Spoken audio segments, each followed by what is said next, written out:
Leadership today means more than just politics. It's about vision, innovation, and bridging divides. Our guest today has begun in the tech industry, become a businessman, and now a politician, and probably sooner to be the next Prime Minister of Thailand, shaping a bold future for our country. Join us on Time to Talk as we explore what leadership really looks like in the 21st century.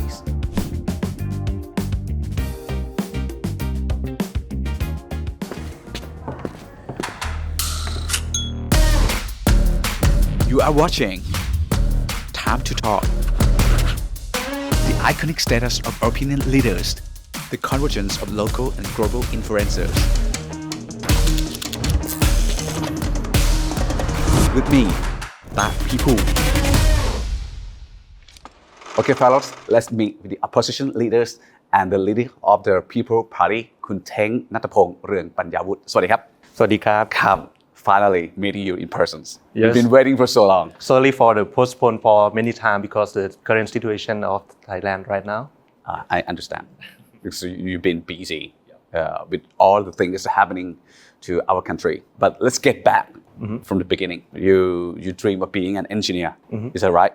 And then step up to the tech industry. Yep. And now a politician, even a leader of the People Party. Yes, I would say that my journey has been very normal and conventional way. Only the ordinary people just have a simple dream. At that time, when I am youth at a high school, I dream of to build an impact to our society. How can I contribute to my country? And I love to play games. So I decided to study in Chulalongkorn University as a computer engineer. I decided to found my own tech firm. I would like to build the Thailand-owned Google to be a place that the top talents in Thailand could innovate. That is the very first simple journey that I started as my own tech firm. The turning point that made me become a politician, I just inspired by my ex-leaders, คุณ Natthaphong คุณ ชอบ พนิกา อาจารย์ ปิยบุตร and also คุณ ชัยธวัฒน์ They just told me the simple dream also, do the structural reform, stop the coup d'etat, and make the politics work for everyone. That is also accord to my dream also, to build something bigger than myself. So I decided to join the Future Forward Party at that time. And because of the single ballot system at that time, meaning that the Future Forward Party must have the district candidates in all 350 districts across the country. So I decided to apply as the district MP candidate. Oh. Yeah, to collect the party list vote MPs for our For the first elections? Yeah, for the first election. Back to 6 years ago as the Anakonmai Party. Yes, I didn't expect myself that I could win the election in my district because I had no any background and my family had no any background for politics. But unfortunately, I think it is about fortune to make me here today. I won the election in my district, and because of the political turmoil, because the undemocratic process in our country that made me here as a party leader today. So that is the turning point why I become a politician. But I think my why is still the same, to build something bigger than myself, and to use the People's Party as a mass party, as a vehicle to achieve that goal. Have you ever revealed yourself the past 6 years because you step up and up so quickly from the young tech man, I would say, and now a leader. Yeah. And probably soon enough, you are going to run the Prime Minister candidacy for the next election. Actually, the credit I think I have to give to my colleagues, my supporter that made me here today. Because of the constitutional court that dissolved our former parties that made me here today. Okay. And because of my colleagues, they trust in me and voted me as a party leader of the People's Party. I think that the real challenge when I become a politician is that you have to show the confidence to the people that you are ready to run the country. You know, the former Prime Minister of UK, Mr. Tony Blair, once said that the hardest job in politics is the opposition leader. Because you lack of power, you lack of money, you have no fiscal budget to implement the projects. But most of the people are expecting you that you will be the next prime minister candidates for the next election. So it is very hard job and it is a real challenge that you need to show the confidence despite you have no any resource like the government do. The next challenge as the party leader is that I understand that many people comparing me with Kun Natthaphong or Kun Pitha, our ex-party leaders. I could say that I cannot imitate them, but I am my own on myself. And if I want to define myself, to let other people understand me, I would say that I am some kind of collective leader. As the quality leader is to get most of people along with the party. You can say when the tough situation comes like voting for Kun Anutin for the next prime minister or the 32nd prime minister of Thailand, I involve the party members to be in our decision-making process. That kind of process make me strong and make our party as a unity to go straight to open the doors for the new constitution for our country. If you have to compare all the positions that you have been selected to be, which one that you think is the most challenges positions at all? To add up to the answer I answered you recently. Earlier, yeah. Yes, I think the next challenge is to prove the people that the People's Party are ready to run the country.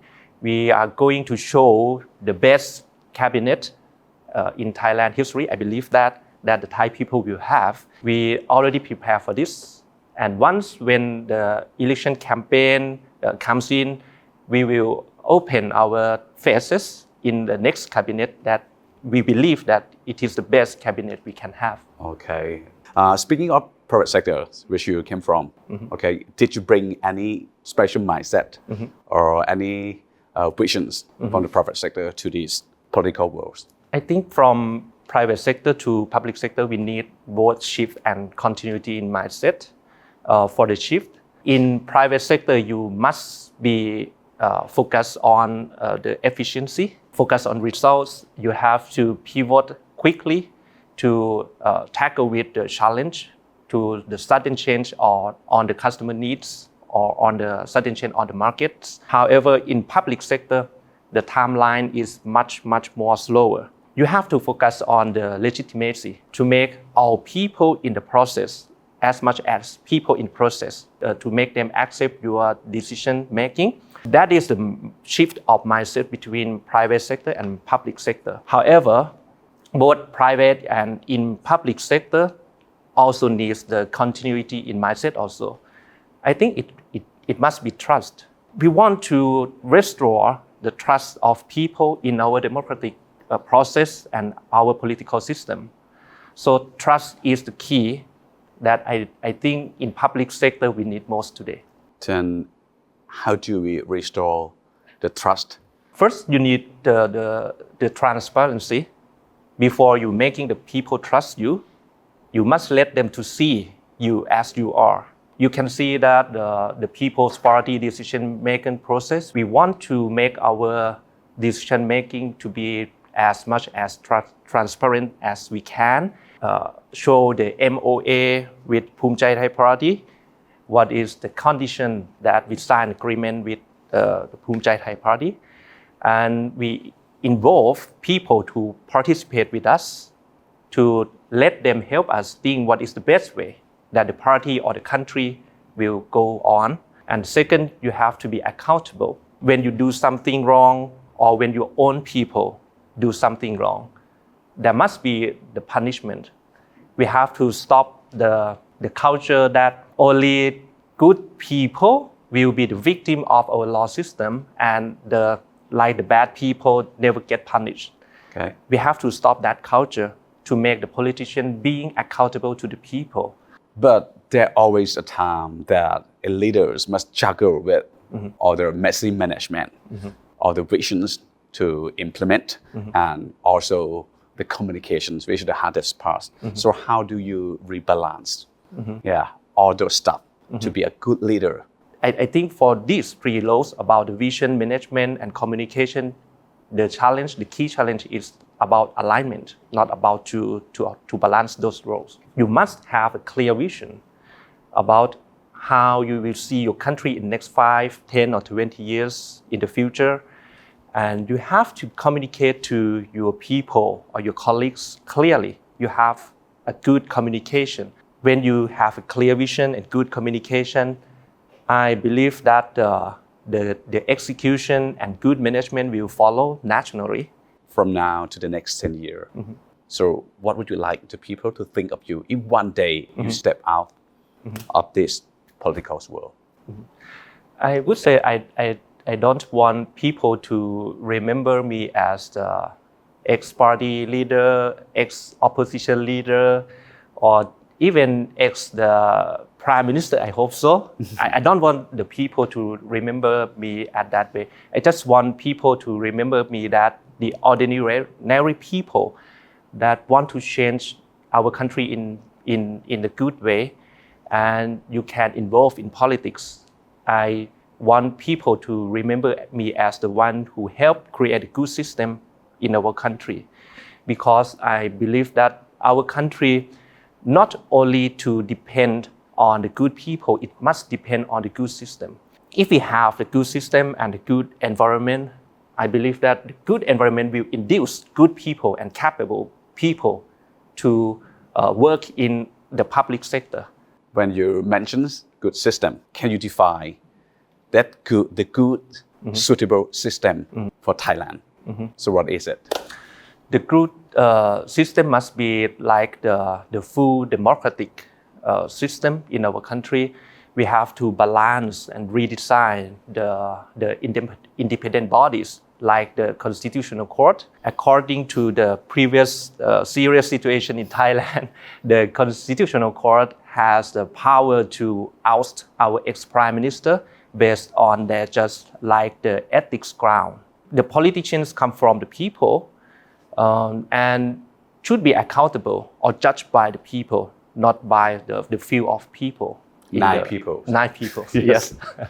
This is why the People's Party make a very tough decision to propose the MOA to Phumchai Thai Party to open the door to draft a new constitution for our country. The next question is about all the ex-prime minister. Okay.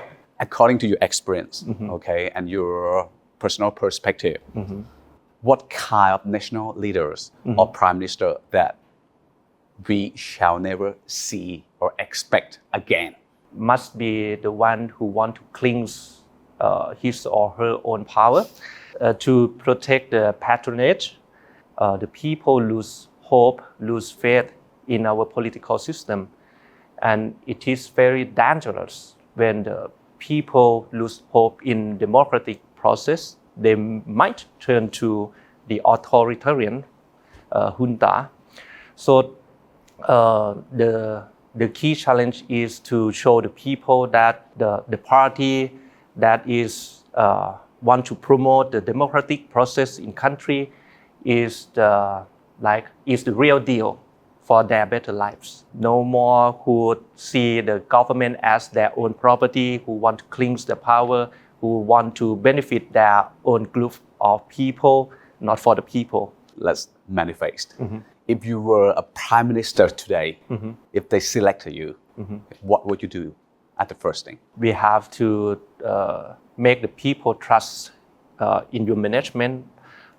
You have to show them what is your plan for the next 3 months, the next year, or your full term. And for the very first top policy that I think it is very crucial and create a huge impact in Thai economy is that the regulatory guillotine or the deregulation.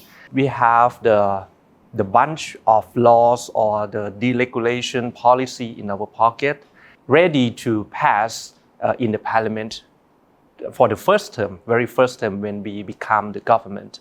We have to promote the transparency in our government. Finally, I think it is about the investment and the way you use the fiscal budget.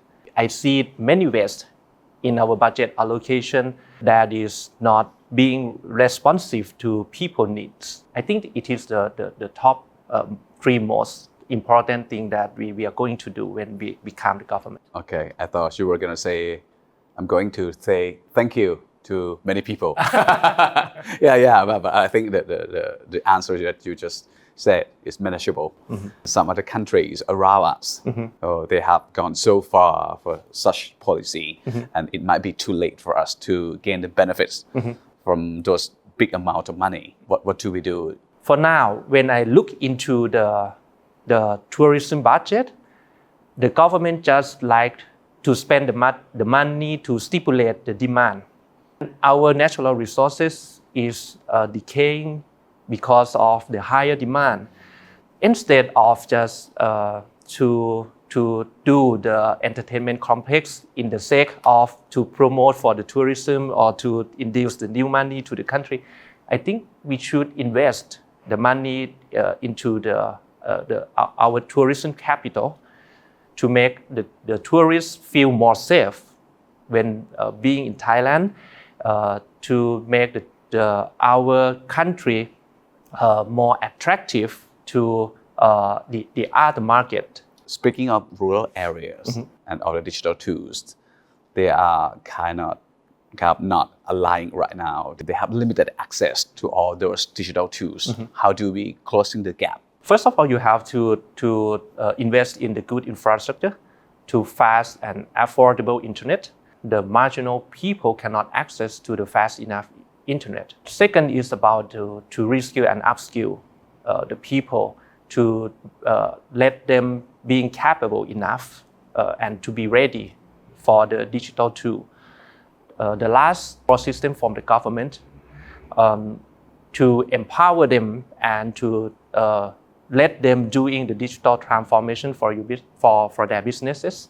So the government must have some kind of subsidiary budget to let them do that. The very first year or the very first thing we can do is to change the way that you use the fiscal budget. Okay. For example, I see many years that we just waste the fiscal budget for the government to do the apps. They invest in 400 of applications or the thousands of the e-services of the government that the people barely use them. Okay, and you think that yourself and your party are ready for those adjustments on the fiscal money? Yeah. Okay, good to hear. We studied the fiscal budget for a very long time as an opposition party. Okay. And we know how to use the money more wisely. Yeah, more wisely. Okay. Tell me one thing or many things. Why people need to choose you? You can trust in me and People's Party that the very first reason that I decided to join the Future Forward Party and our ex-leaders decided to found the Future Forward Party, we just want to change our political system to make the ultimate people belong to the people. For our recent works in 6 years, we already show to the people that we want our party being more transparent, accountable to the party's members. The decision that we made for the MOA, we show that in tough time, in hard time, you have to put your country bigger than the party. Let the country benefits come first, the party benefits come after, and then the individual must come last. If the people want to change and want to make our vision comes true, we must have the support from you also. Last for real. These are the questions of our show. If you have to choose one big, serious problem of our world that it needs to be talked right now, we cannot avoid or deny it. So what's the biggest issue? we cannot implement good policy for all people if we cannot change the politics first.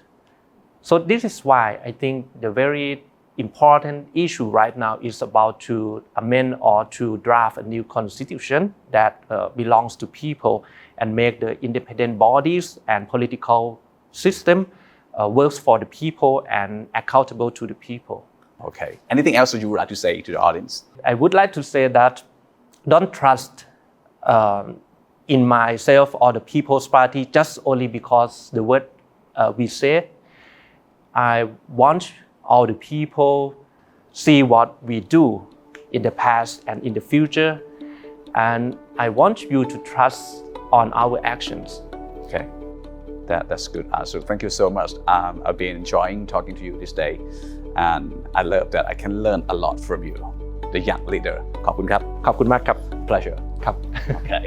And for you, my beloved audience, I hope you have learned a lot from this young man as well. The guy who never dreamed of being our Prime Minister, but one day he might be. Maybe that's fortune. Maybe he's the one that we've been waiting for so long. We will see in the near future. Until next time with me and Time to Talk, keep catch up. Well, it was a good talk after all. Maybe it's a fortune. Maybe it's a destiny. Maybe it's about time to change for our country. A time to change Thailand.